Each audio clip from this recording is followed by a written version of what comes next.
Здравейте, приятели! Неделята след Великден обикновено се посвещава на текста, който е записан в Йоан, свързан с Тома. Или Тома неверни, както обикновено се казва по традиция. Но ако трябва да сме честни и погледнем всичките записи и това, което се казва, никой от учениците не вярваше, че ще се случи това, което се случи. Когато жените отидаха и им казаха, Петър и Йоан ги стърчаха да видят верно ли. Не можеш да повярва никой не го очакваше, въпреки че Исус им казваше. И когато те казват на Тома, че Исус е възкръснал и че е жив, той също казва, ако не видя и ако не пипна, няма да повярва.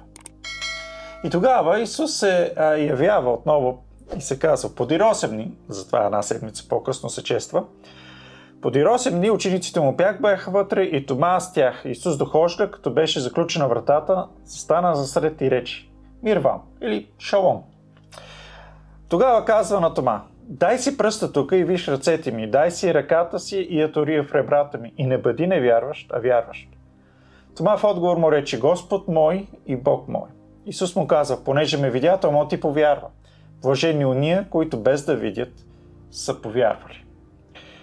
А Исус извърши пред учениците още много други знамения, които не са записани в тази книга. А тия са написани, за да повярвате, че Исус е Христос, Божия Син, и като вярвате да имате живот в Неговото име.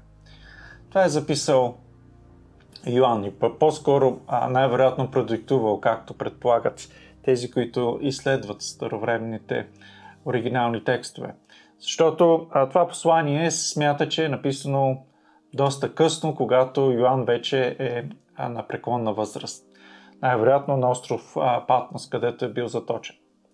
Както и да е, тези подробности не са толкова важни в момента. Историята, която Йоан разказва за Тома, говори за това, че много често ние искаме да имаме доказателства.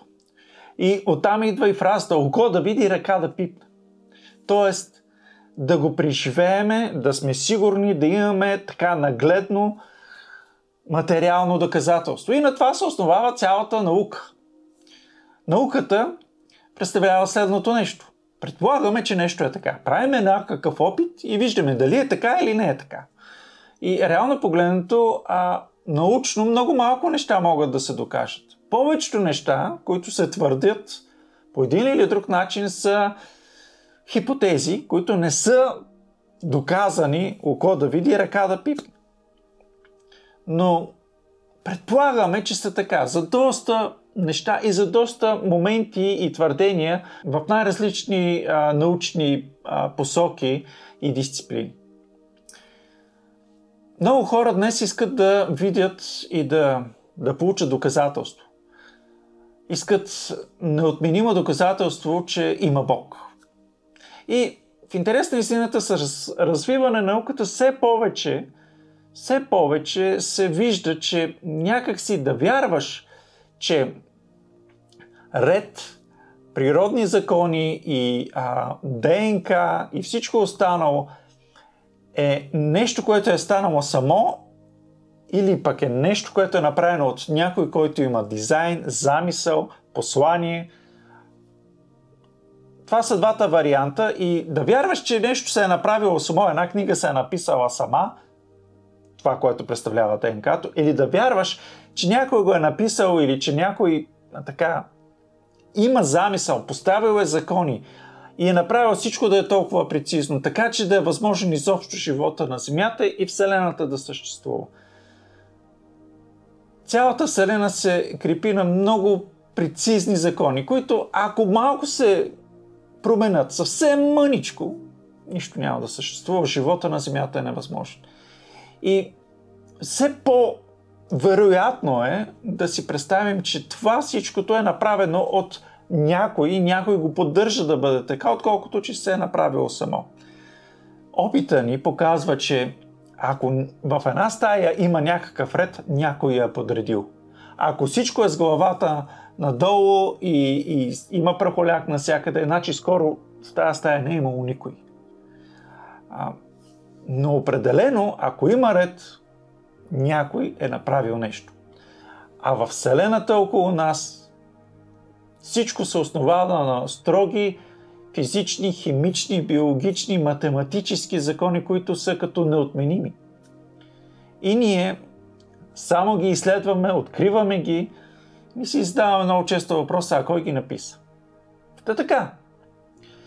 Доказателства, ако искаме, може и да намерим. Но опитът ми показва нещо друго. Хората, които са повярвали, че има Бог и че това е Исус Христос и че Той иска да има нещо общо с нас, не са го повярвали толкова заради научните доказателства. А са го повярвали по друга причина. Повярвали са го, защото са преживели нещо лично. Нещо ги е убедило, че това е така и то не е било научно преживяване. Някой им е говорил, видели са живота на някой, видели са разни неща, преживели са разни неща, които някак си нямат друго обяснение. Освен, че има Бог и Той иска да има нещо общо с мен. По някакъв начин нещо ги е водило към това убеждение и това нещо не е било нищо свързано с науката. И така, това, което ми се иска да направя е да задам един въпрос като анкета. Колко от вас са, които приемат, че има Бог и че Исус Христос е този Бог, нашия Спасител, колко от вас, които го приемат, са били убедени в това от нещо друго, а не от научно доказателство? Нека да видим и ако видите отговорите, може би, не знам, ще видим като видим отговорите, но предполагам, че ще бъдем насърчени в това, че за да повярва някой в Христос, май не е необходимо да му даваме научни доказателства или да ги търсим, или да ги издирваме. За да бъде убеден някой, че Исус е Христос и че Бог го обича, има нужда да види нещо друго. Нещо, което всеки може да даде. Всеки, който е приел Христос, може да го даде за някой друг. Не напрасно апостол Павел казва, че ние сме настойници на многообразната Божия благодат, която ни е дадено, за да я раздаваме щедро. Всеки един може да направи нещо и всеки един може да доведе някой друг до това да познае Христос и да придобие вечен живот. Различен живот, живот, който има смисъл. И без научни доказателства. Това е моето твърдение, това е моята хипотеза. Сега ще опитам да направя анкета в YouTube и да видим дали съм прав или пък не толкова. Така, очаквам да се включите и наистина да отговорите на анкетата. Благодаря ви.